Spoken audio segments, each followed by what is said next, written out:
If you're a high school basketball player who hasn't yet started watching game film for your development on a regular basis, in today's episode, I'm going to share how you can make getting started with film study really simple, and how you can use March Madness to help boost your basketball IQ. Let's jump in and discuss.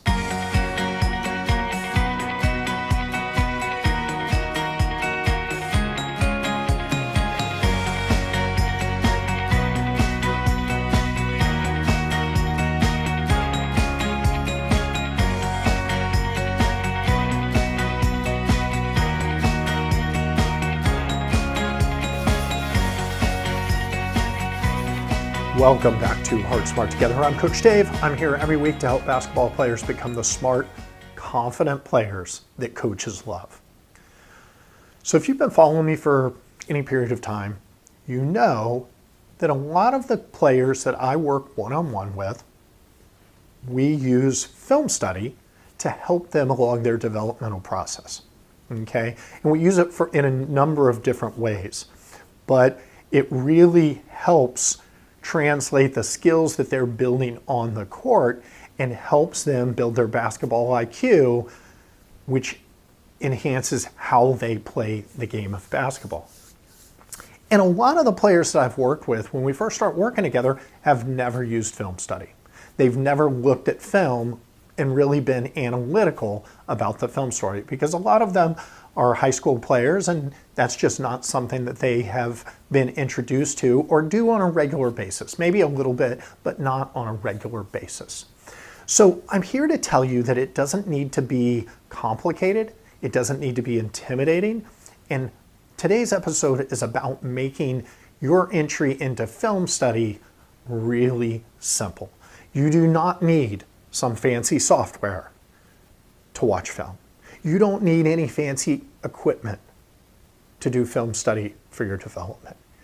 You don't need to worry that someone's critiquing or yourself is critiquing every little mistake that you personally made on the court.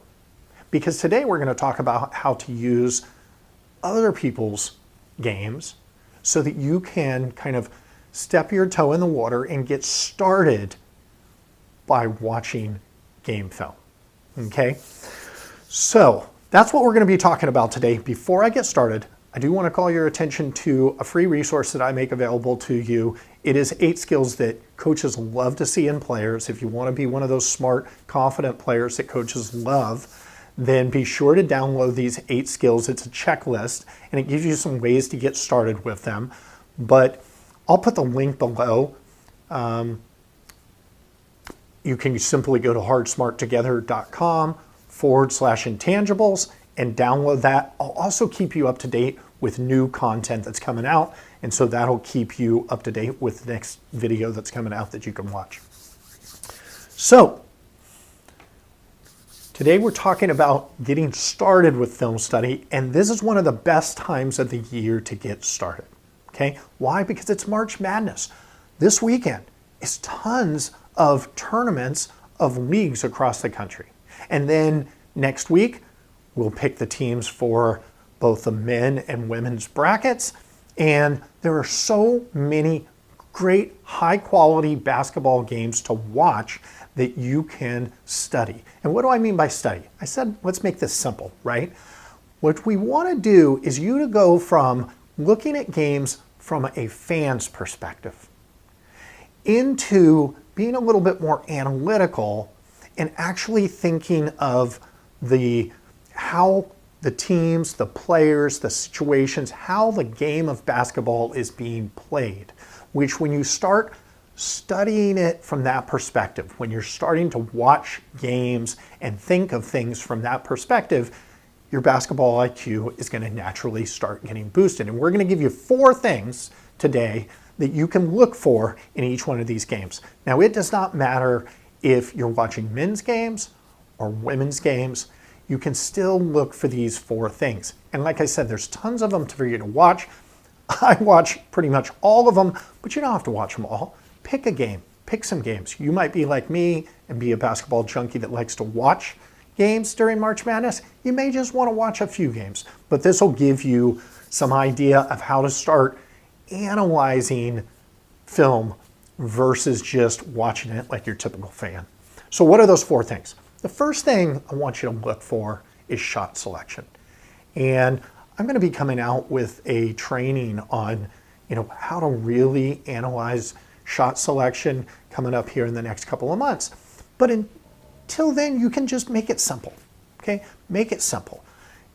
Are the players or the team you're following or in the game, is there shots, are there the right shots at the right time by the right players? Are they good shots? Are they bad shots? Just use your gut instinct.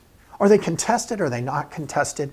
There's just some things you can just naturally say, that was a bad shot. That was a good shot in that situation. And so you'll start becoming more situationally aware of what a good shot is and a bad shot is just by starting to focus on that. So focus on shot selection, whether you're following a specific player, specific team, or just every player that's taken a shot in the game, that's okay. Just start focusing on shot selection. The second thing I want you to focus on is, are the players under control or are they hurried and not under control? Because on this channel, we talk a lot about the skills that you need and how to play the game in a controlled fashion, because coaches love control. So what are some of the things you can look at? Are they, leaving the floor and getting their shot blocked? Are they versus coming to jump stops and being strong with the ball and maintaining control? Are they, getting too close to the baseline or the sideline or the back court? Are they hurried? Are they hurried and getting rushed? Or are they under control and making good plays? So just in general, whether you're following a player or a team, just are they under control or are they not under control? And what could they do in order to exhibit more control and to control the game and control their play even better? So that's the second thing. The third thing is, we've talked in the past about tempo. So I want you to think of, what is the tempo in this game? And we talked in the past about who, maybe a fast tempo versus a slower tempo game, would benefit. And so I want you to start questioning that. Which team is controlling the tempo? How are they controlling the tempo? And which team does that tempo benefit, right? The other thing I want you to think about is there periods in the game where the tempo changes? And which team implemented some strategies to change that tempo? Did they implement some different defensive strategies? Did they start implementing some offensive strategies? There's a past video on tempo that you could watch just to kind of get a background on, how to analyze that. But just think in general about tempo. That's the third thing. And then the fourth thing is, there's so many exciting situations at the end of halves and the end of games for these March Madness games. Think of end of game situations, okay? What are the strategies that teams are implementing when it comes to, possession, the clock, the different end of game situations, and start analyzing, which team is implementing what strategies and how well they're executing those end of game strategies. And you can even refer back to the first 3 things that you're focusing on. Are they taking good shots? Are they under control? Are they poised? Are they, is the tempo slowed down or sped up because of a situation at the end of the game? So these are 4 things that you can dip your toe into the water of starting to become more of a film study, high IQ basketball player. And it doesn't have to be your game film. You can just sit down this weekend, next week, and start watching these games and watching these players and analyze how they're playing on the court. So hopefully that was helpful for you.